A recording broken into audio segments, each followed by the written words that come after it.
Good morning, Leslie. Here's a video showing you how we went about finding your fifth great-grandfather, Geryk's death record. Okay, I'll send you the link for the website or for the archives. I had enough trouble locating it. I'm not going to put you through that. I put it in a bookmark in mine. And you can see it's Vademecum archives / Vademecum. I have no idea how I got that, but be that as it may, that's the one we want. And I'll send you that link. Okay. I did quite a bit of thrashing around figuring this out. Until you have some success at this, it gets a little frustrating. Let me walk you through the steps. Before, they were all selected, so it remembered what I did. So what you will want to do when you get yours started is to unselect, pick the regional, and then pick the Novician down here, because we do know that from the data here. Then which database do we want? Again, I unselected all of them and then just selected the parish registers. They're also called matrici. I did not have a date range at first. And I got 1,000 books to look at. Alrighty then. So I put in a range of 1700 to 1800. And then the location here, you may or may not have to put in the diacritical marks. And the name of your village here actually has a hot check over the R. Fortunately, there's another way. When you first go in, this little one over here, specific filter, will not show up. It does when you add one or other of these. Then we get this drop down, and it'll come up starting with the letter A, and we get all of them listed. So the first one that we wanted would have been Novician. NOV is pretty far down in the alphabet. So see, if I hit the letter N, I just get to NA. O. If I hit the letter O, then lo and behold, Novician is right here. 3 of them. This first one, evangelical, would be the Protestants, Lutherans, I think. Then this is civil stuff. Who knows? I haven't been into that. But this one, Rimsko-Cato, Roman Catholic. And that's where I would have looked. Then search. And I only get 18 books. Not too bad. N stands for births, O for marriages, Z for deaths. Narodil odany zemřel. And you can look at the years here. So this one should contain the birth. I did not find it at the time. A little bit more digging to see. And then the deaths, well, it was 1799, so this is short. But I do see that it contains that village, Verjovice. But as we look through the others here, they're all just Novician. I never see that one again. So then a person has a sinking feeling, oh my goodness, the records don't exist. Not so fast. Let's go to specific filter here. STUVW. Okay. And then I'll just cursor up here a bit. There it is. Ha. Verjovice, Rimsko-Cato. Search. And I get a whole 4 books. Yay. I stands for index. So this book is an index of deaths, births, and marriages. 1784 to 1947. This one is births, 1784, so that doesn't fit. Marriages, probably not. But deaths, our 1799 death should be here. So we'll go select it. I need to go find my cheat sheet. There we go. And it tells us that there are 139 images. Whew, that's a nice manageable number. I really dislike the ones that are 600 images. And it does have the index. How do I compute this? Well, there's 30 some letters in the alphabet. Small numbers of letters like E and F, they'll occupy one page. I would guess that maybe the G's would be on about image 125, based on my vast experience and my fun with typing in numbers. So 125, enter. I have to hit enter twice on this Mac. And my first reaction was, huh? The letter X? I know there's no names that begin with X. So when I zoom in, I see that it is indeed K. Oh, that's what their K looked like when they were being decorative. Alrighty. As it turns out,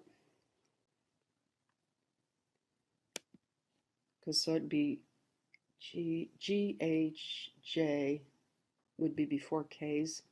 As it turns out, 122 is the last page of the G's, sharing it with H's over here. And now look what happens when I zoom in on it. What do you see? Dozens and dozens of copies of your name. That's the correct spelling. Where's my Word document? O with an umlaut, and you may or may not know that what they would do is drop the umlaut down into the name as an E, and that's where the E came from in the name that you saw. But definitely looks German to me. And these would be these 1840 names, so we have to go back. And actually the 1799 names are on image 120.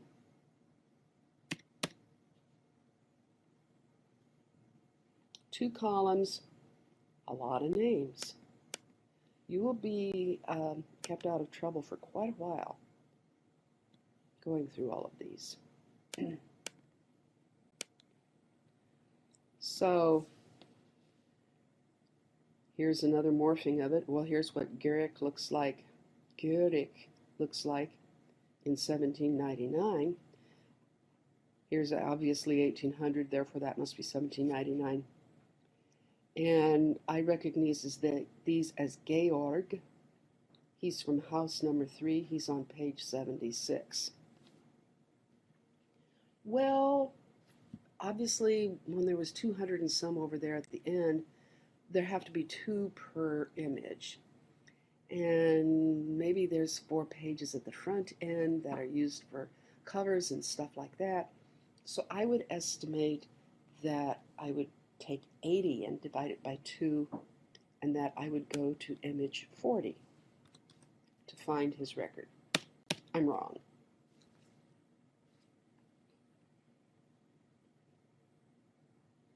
And you can see at the upper left that it is image 80, or it's page 80.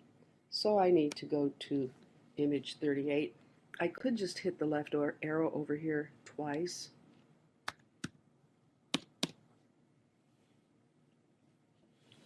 By the way, the vademecum, if you don't get in on the page for a while, it times you out. The other archives, I can leave it on that page overnight, open up the computer in the morning, and pick up right where I left off. This one does log you out. So page 76,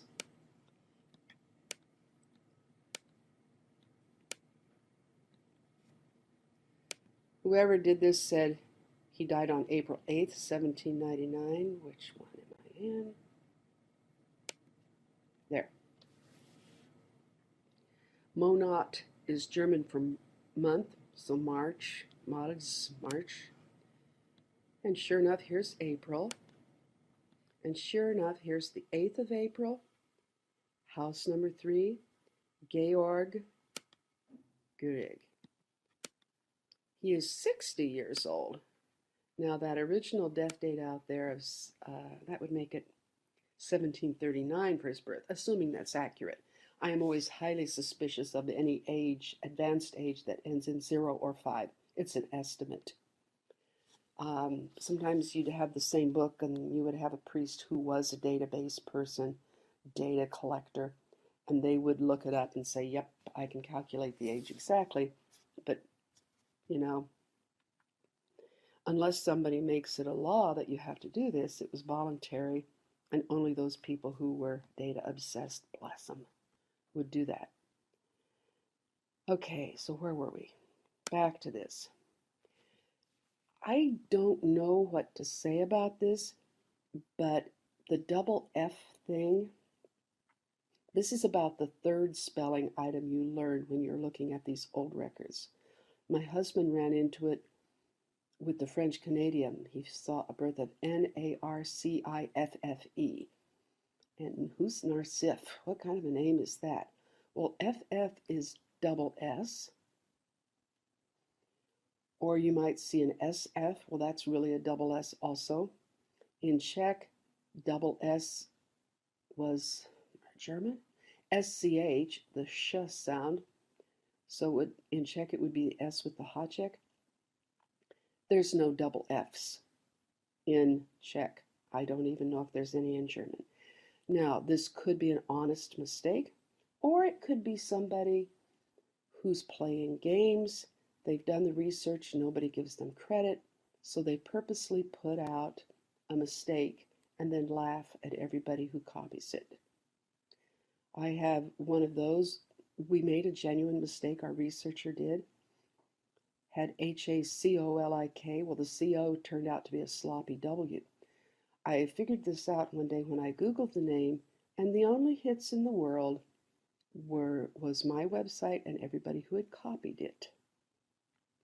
So once we found the correct one, I did post it, but the bad thing about the computer is once you get a mistake out there on the internet, it's there forever.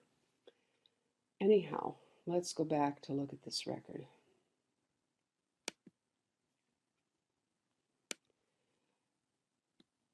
You've got all of those indexes to look at. You've got this house number 3. You can explore this and try to figure out who is who. We'll look and see if we can find... Oh, look, there's the cause of death. This is a lungen thing. I don't know if this is like the flu or tuberculosis. There's a cause of death listed in one of Blanca's blogs. I don't do cause of death myself in my own, so I just say, if you want to figure it out, that's yours. But this is his burial date. And I hope this helps you out a little bit so that you can know that the guy's name was really Jiri, if you're going to do it in Czech, or Georg, if you're going to stick with the German spelling. Bye-bye.